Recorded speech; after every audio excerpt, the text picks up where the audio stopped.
નમસ્કાર વિદ્યાર્થી મિત્રો, સ્વાગત છે તમારું MWP એજ્યુકેશન યુટ્યુબ ચેનલમાં। આજે આપણે જોવાના છે ધોરણ નંબર 8નું આપણે બીજા સત્રનું ગુજરાતી વિષયમાં પાઠ નંબર 13 એટલે કે ગઝલ જે છે તે શરૂઆત કરીએ તેનું આપણે સોલ્યુશન કરવાના છે।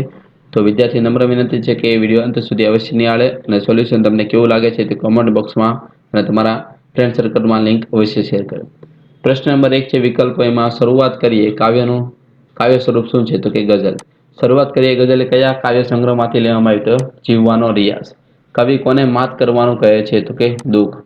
કવિના કહેવા મુજબ હર વખત શાનાથી માત થઈ જાય છે તો કે દુઃખોથી। માત થઈ જવું એટલે તો કે હારી જવું। એના પછી યોગ્ય ખાલી જગ્યા એટલે આપણે પૂર્ણ કરવાનું છે। પહેલામાં આવશે સવાયું, બીજામાં આવશે શરૂઆત, ત્રીજામાં આવશે જાત, ચોથામાં આવશે મહેકતું। ચાલો, ખરા ખોટા તમને આપેલા છે, આમાંથી જોઈને તમારે લખવાના છે। એક બે વાક્યમાં ઉત્તરની વાત કરીએ તો શરૂઆત કરીએ કાવ્યના કવિનું નામ શું છે તો કે હર્ષ બ્રહ્મભટ્ટ। કવિ કાવ્યમાં શેની વાત કરવાનું કહે છે? આ કાવ્યમાં કવિ આવનારી નવી ખુશીની નવી શરૂઆત કરવાનું કહે છે। કવિ કોનાથી હારવાની ના પાડે છે? કવિ દુઃખોથી હારવાની ના પાડે છે। કવિ પોતાની જાતને કેવી કરવાનું કહે છે? કવિ પોતાની જાતને બાહ્ય સુંદરતાની સાથે તેના શરીરની આંતરિક સુંદરતાને સુંદર બનાવવાનું કહે છે। વ્યક્તિના અંતઃકરણને સુંદર બનાવવાની કવિએ વાત કરે છે। કવિ શેને શેને રળિયાત કરવાનું કહે છે? કે કવિ નગર તેમજ સમગ્ર વિશ્વને। કવિ શું મહેકતું કરવાનું કહે છે? કવિ આપણે જ્યાં હોઈએ ત્યાં બધું મહેકતું કરવાનું કહે છે। કવિ આવનારી કાલને શું કહેવામાં આપવા માંગે છે? કવિ આવનારી કાલને જીવનમાં જે મળ્યું છે અને સવાયું કરીને એની સોગાત આપવા માંગે છે। શરૂઆત કરીએ ગઝલમાં આવતા વાત શરૂઆત જેવા પ્રાસવાળા શબ્દની યાદી આપણે લખવાની છે। તો માત, જાત, જેવી એવી, રળિયાત, સોગાત વગેરે।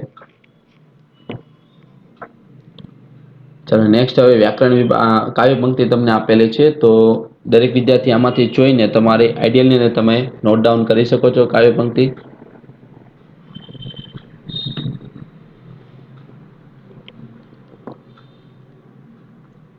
એના પછી સમાનાર્થી શબ્દ તમને આપેલા છે, અહીંથી તમે સમાનાર્થી શબ્દ તમે જોઈને તમારે આઈડિયલને તમે નોટ ડાઉન કરી શકો છો। નેક્સ્ટ તમને વિરોધાર્થી શબ્દ તમને આપેલા છે, એના પછી બધા શબ્દોને આપણે શબ્દકોશને ક્રમમાં ગોઠવવાના છે અને છેલ્લે તમને જે આપેલા છે વાક્ય શબ્દ તેના વાક્યમાં, જેમ કે પ્રાર્થના એટલે હું રોજ સવારે ભગવાનને પ્રાર્થના કરીશ। અને પછી માત એટલે કે કુટુંબોને માત આપવાની જીવન આપવાથી જીવન સુધારી શકાય છે। સોગાત એટલે આવનારી કાલ ઈશ્વરની એક સોગાત છે। રળિયાત એટલે કે આપત્તિ પછી જીવનની રળિયાત શરૂઆત કરવી જોઈએ। તો વિદ્યાર્થી મિત્રો, આ હતું આજનું આપણે સોલ્યુશન। હવે નેક્સ્ટ વિડીયો લેક્ચરમાં આપણે આના પછીનું સોલ્યુશન જોવાના છે, તો તેના માટે તમે ચેનલ સબસ્ક્રાઈબ કરી દો જેથી તમને વિડીયો લેક્ચર સમયસર મળતા રહે। Thank you. જય હિન્દ, જય ભારત।